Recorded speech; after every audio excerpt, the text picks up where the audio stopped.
Hello everyone. Welcome you all to today's discussion on an interesting critical literary theory, post-structuralism. We'll try to understand this particular theory with reference to Derrida's essay entitled as Structure, Sign and Play in the Discourse of the Human Science. Let's understand what is post-structuralism. It is an intellectual movement which has emerged in philosophy, humanities in the 1960s and 1970s. But then what is this movement? This movement is a particular set of attitudes, behaviors, and responses given back to the theory of structuralism. So since the word post is already written before structuralism, definitely post-structuralism is the aftermath of structuralism. We have been talking about structuralism, right? So a person whom we should remember when we talk about structuralism is Ferdinand de Saussure. He is not only a linguist but also a literary theorist who has brought an unified whole with a fixity of meaning. That means he has proposed, he had discussed about the fixed meaning and the stability of a meaning with the two keywords which you can see here, signifier and signified. So basically Ferdinand de Saussure had explored and brought out a stability and a system to understand a meaning. That means to understand the fixity of a meaning. But post-structuralism does not agree to the writer's theories, concepts, notions of the structuralism. And that's when post-structuralism emerged out as a response, as a reply, which has been given back to the concept of structuralism. So that's why we can say that post-structuralism has actually disrupted the reality and the certainty of the systems and has actually destabilized the stability of the signification. Done? We are trying to understand post-structuralism with Derrida's essay, correct? So let's know who is Derrida. He is a post-structural theorist. He is an influential, prolific philosopher of the 20th century who has actually challenged, the philosophical concepts in the field of literary theory and human sciences. So he is the person behind the inauguration of the theory of deconstruction. He has originated a reaction towards structuralism, which has emerged in Ferdinand de Saussure's work on linguistics. So he has tried to destabilize the centrality of meaning through his theory of deconstruction. Let's move ahead and now we will try to understand what is the basic difference between structuralism and post-structuralism. Now, this is very important, dear learners, because without knowing the basic difference between structuralism and post-structuralism, we might not be able to know completely about post-structuralism, correct? So, with these following two pointers, differentiation between them, we will try to know about it.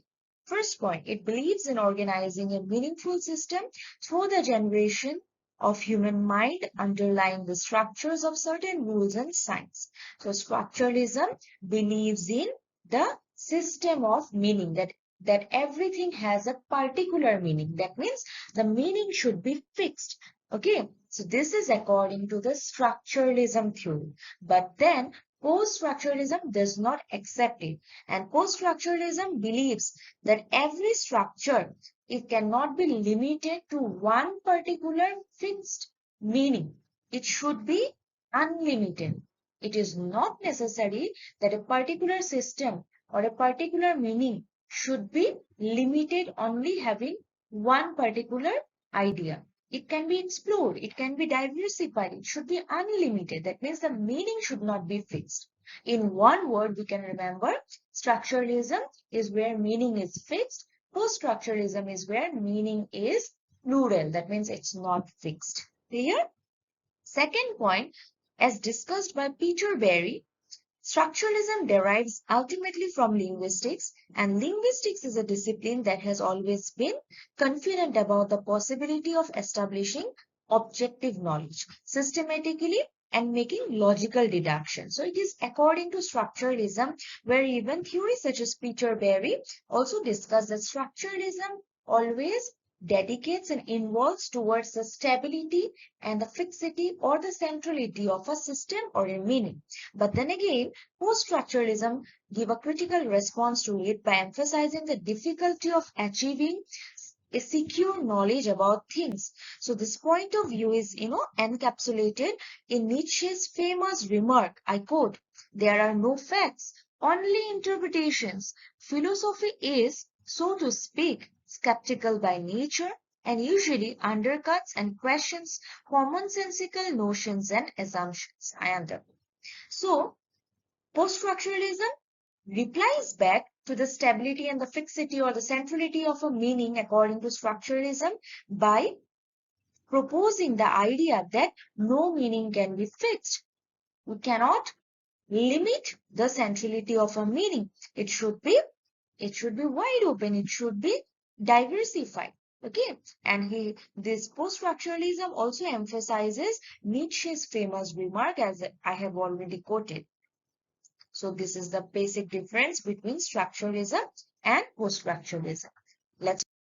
After knowing the differences between structuralism and post-structuralism, let's focus on the inauguration of the theory of deconstruction by Derrida. Deconstruction, similarly like the theory of post-structuralism, questions the stability of meaning, questions the fixity of meaning. So it is a philosophically oriented theorized movement which has destabilized all the movements in literature. And this concept was first outlined by Derrida in book of Grammatology. And in this book, Derrida has tried to explore the play between language and the meaning.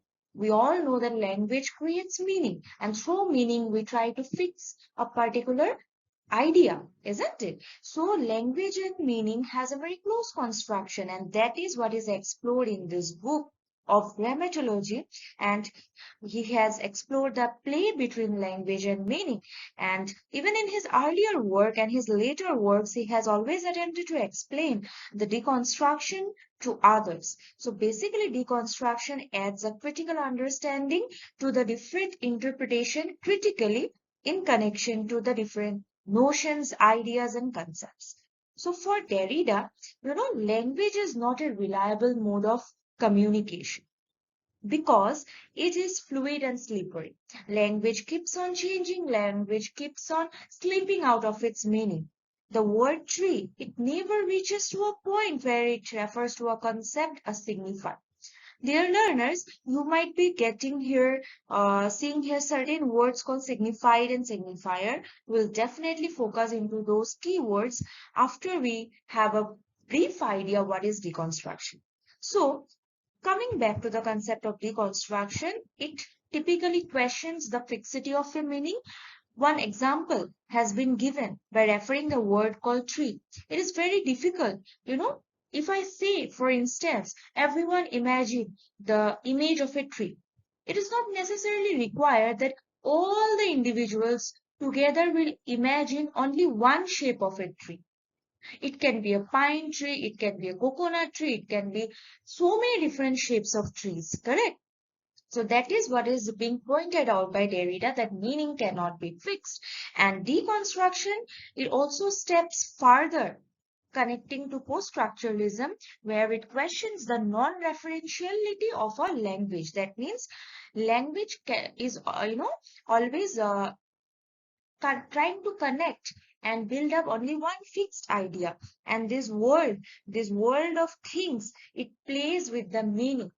We all have a certain fixity of a meaning in our existence, in our centrality.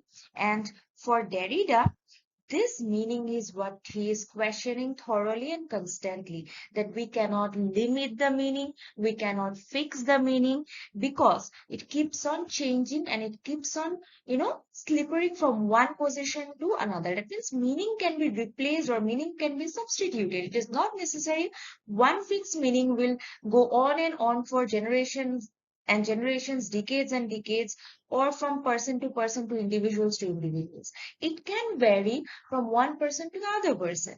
And for Derrida, the mental trace left behind by the signifiers forms the meaning.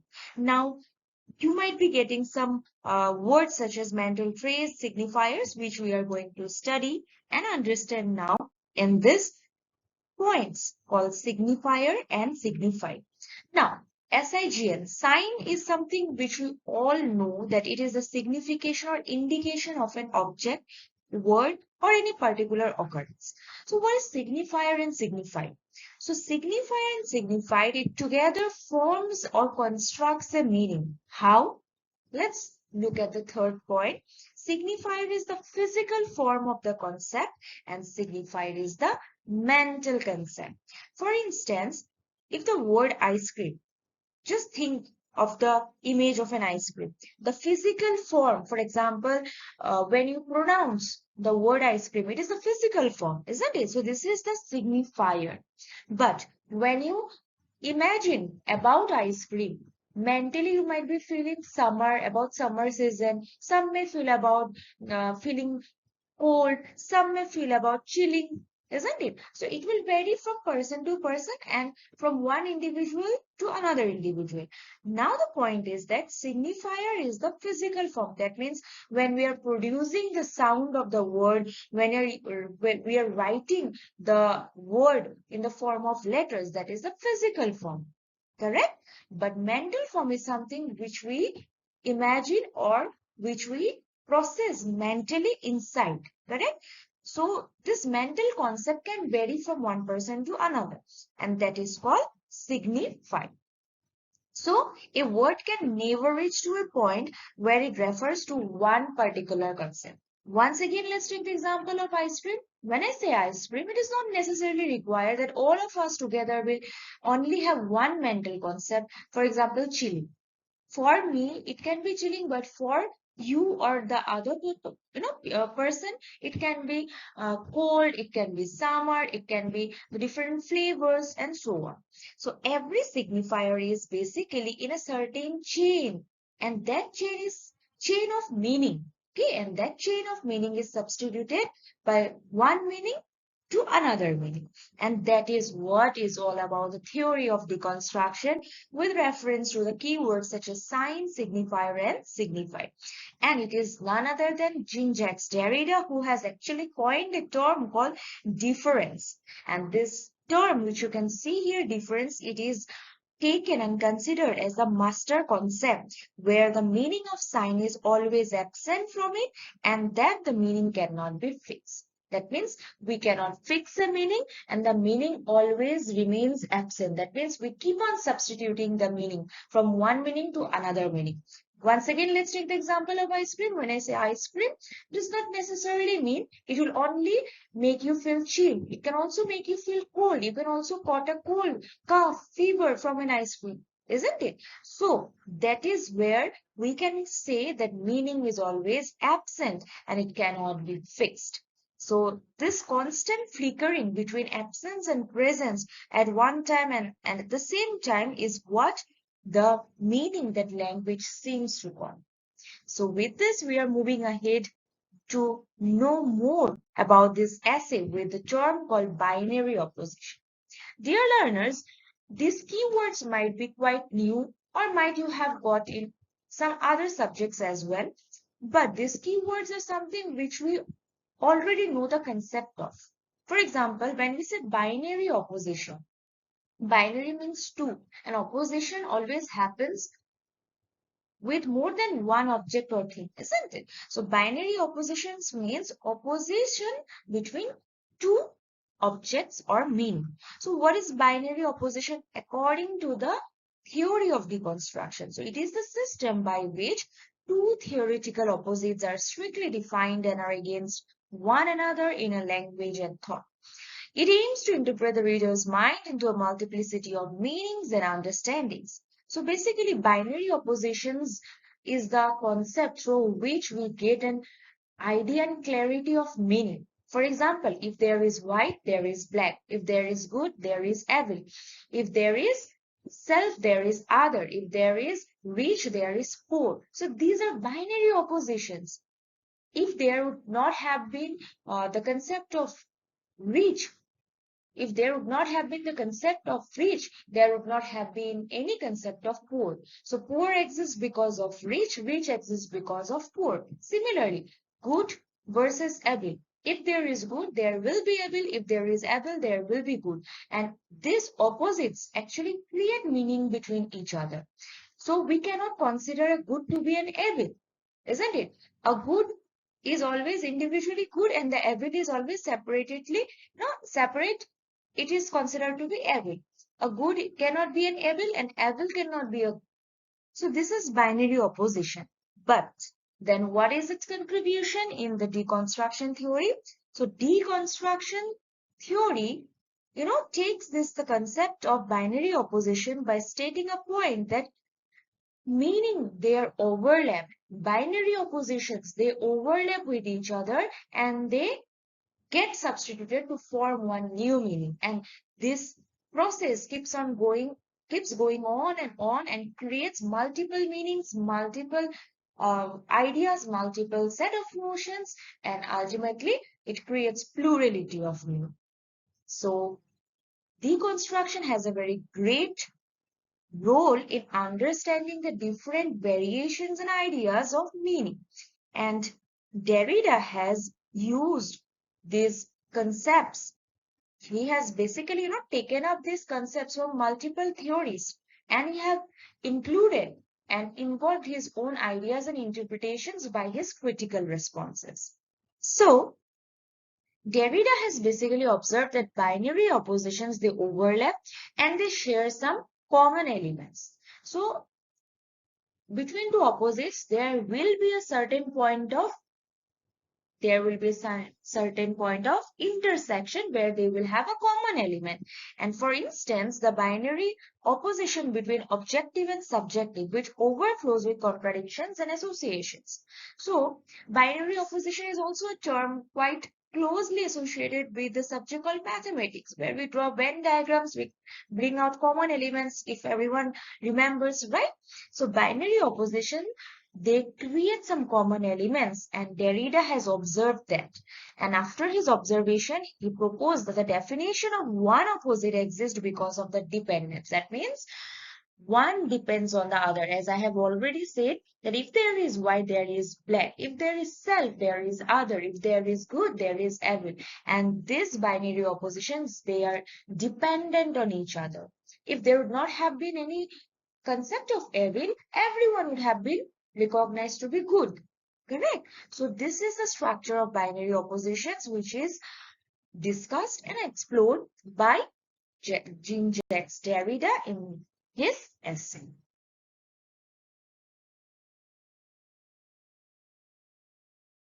One more important idea called bricolage is having a close resemblance to this non-fixity of meaning, that means plurality of meaning. So bricolage is a particular process where we borrow ideas from already prevailing concept and then we shape, reshape, mold, remold into multiple contexts and concepts. So bricolage is where we construct, and that construction is achieved from whatever materials and resources are available with us. And using those materials and resources, we explore it into diverse range of its context. So bricolage ensures that no structure can be fixed. That means from every branch we have, just like the branches and roots of trees, from every root we can form one new, tree, isn't it? From every branch, we can see one more edges coming up from the tree. Likewise, from every idea, we have connection chains of lots and multiples of ideas and notions. And that is what language is about. So that's why Derrida has been constantly and thoroughly arguing that language cannot be fixed because it is not stable. It keeps on changing. It keeps on, multiplying its meaning, and the centrality of meaning cannot be fixed. So bricolage is also an important concept in deconstruction. But then one common question which we should address is its significance. What is the significance of deconstruction in discourse? So, deconstruction provides the reader with an open ground to interpret a text or a discourse.